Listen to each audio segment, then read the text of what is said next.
এই গজ ব্যান্ডেজ বাইন্ধে কতগুলো যে থাপুর মারছে সম্পূর্ণ গায়ের শক্তি দিয়ে, এর কোনো হিসাব নাই, যাতে আমি তাদের কথা শুনি। এবং তা এখন একটা লিখিত স্টেটমেন্ট নিয়ে আসছে, এটা সই করো। তো আমি সই করিনি, মানে মরে গেলে সই করবো না। এটা আপনাকে রেখেছিল কোথায়? এটা রেখেছিল কোথায় এটা আমি কিন্তু এটা আমার বলা ডিফিকাল্ট, কারণ এটা র্যাবের সম্ভবত একটা সেফ হাউস হবে, এখানে আমাকে রেখেছিল বলে আমি ধারণা করি।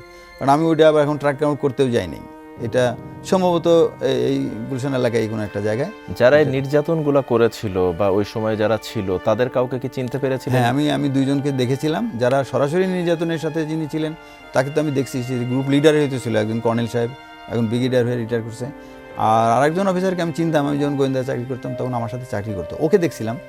যে যখন আমি এই যে স্টেটমেন্ট দিব না, সই করব না, এরকম একটা পরিস্থিতিতে পুলিশের একটা ক্লারিক্যাল পোস্টে একটা ছেড়েছিল, সে একদিন আমাকে, মানে ওই রাতে আমাকে নিয়ে মেরে ফেলবে, সে আমাকে আস্তে আস্তে বললো যে স্যার আল্লাহ করেন, কী হবে জানি না। তো সেদিন আমাকে কিন্তু বের করছিল নিয়ে যাওয়ার জন্য। তো নিয়ে যখন যাবে তখন আমাকে এই যে প্রশ্ন করলে আমি জবাব দিলাম না। আমি বললাম যে দেখেন, আমি এখন মজলুম, আমি আল্লাহর কাছে এটাই বলবো যে এই যারা আমার সাথে জুলুম করেছে তাদের বিচার করা হোক।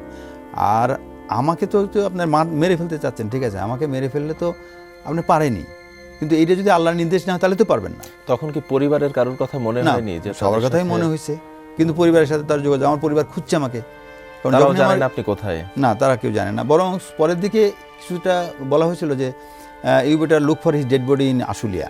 এটার সাথে আমি আর রিলেট করি যে ওরা আমাকে বললো যে তোরে তো এখন আশুলিয়া নেবো, একটা শট অ্যান্ড কিক, একটা শট দিবে, একটা কিক করবে আমাকে। তাই বলে এটা যদি লেখা থাকে আল্লাহর, তাহলে তো আমার কিছু বলার নাই। এবং সেই ক্ষেত্রে তোমরা আমার চোখ আর হাত বাঁধে রাখছো কেন? ছেড়ে দাও, আমি দৌড়াই ওখানে যাবো, কারণ এটা আল্লাহর নির্দেশ।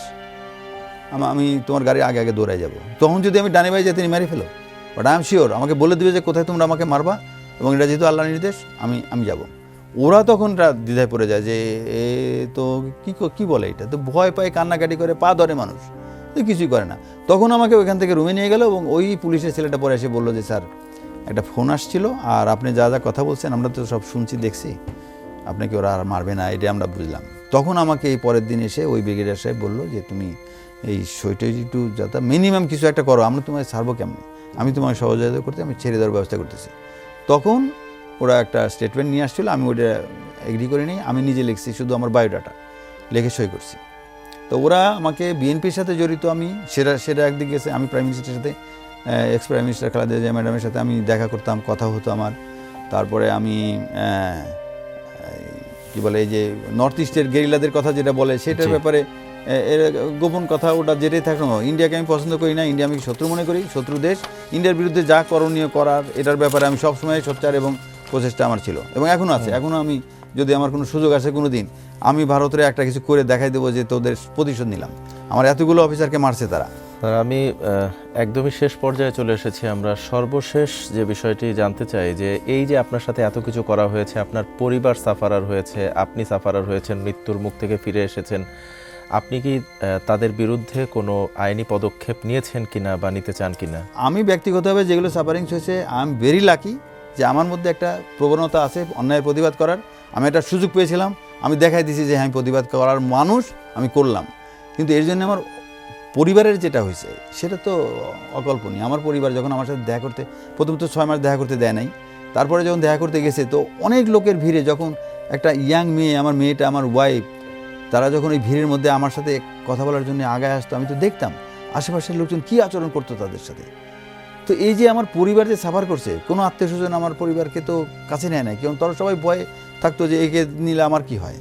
তো সেনাবাহিনীর থেকে কোনো রকম সাহায্য সহযোগিতা পাওয়া যায় নাই, কোনো অফিসার আমাদের সাথে যোগাযোগ করে নাই। আমি চাকরি হারাইছি, আমার কোনো রকম বেনিফিট নাই, আমার কোনো বাসা বাড়ি পেনশন কোনো কিছুই আমি পাইনি, এখনও পাইনি। আমাকে তখন বের হওয়ার পরে আমাকে সেনানিবাসে অবাঞ্ছিত ঘোষণা করা হয়, যেটা অতি সম্প্রতি এটা উইথড্র করা হয়েছে। আমার থেকে আমার পরিবার সাফার করেছে, আমার মেয়ে সাফার করছে, আমার ওয়াইফ সাফার করেছে, আমার ভাই বোনরা সাফার করেছে, তারা কোনো পরিচয় দিতে পারে না কারোর কাছে কোনো দিন। তো এই যে সাফারিংসটা হলো, এইটার যদি একটা কিছু না হয় তাহলে ভবিষ্যতে তো কেউ সাহস দেখাতে যাবে না। এই বিষয়গুলো সামনে আসুক এবং বিচার হোক, এর সাথে যারা জড়িত তাদেরকে বিচারের আওতায় আনুক এবং দৃষ্টান্তমূলক শাস্তিরও দাবি করছি। আমাদের স্টুডিওতে আসার জন্য, মূল্যবান সময় দেওয়ার জন্য এবং কথা বলার জন্য আপনাকে অসংখ্য ধন্যবাদ জানাচ্ছি স্যার। আমাকে সুযোগ দেওয়ার জন্য, আমি আমার কথাগুলো বলতে পারলাম আপনার মিডিয়াতে, মানুষ জানলো, শুনলো, বুঝলো। এখন যা বোঝার বুঝতে হবে এবং তাদেরকে নিশ্চিত সিদ্ধান্ত নিতে হবে যে আমার শত্রুকে মিত্রকে। দেশের মানুষ সাহসী একটা যোদ্ধা, একজন সৈনিক সাহসী এমনি হয় না, সে যখন দেখে যে আমার সাপোর্ট আছে, জনগণ আমাকে সাপোর্ট করছে।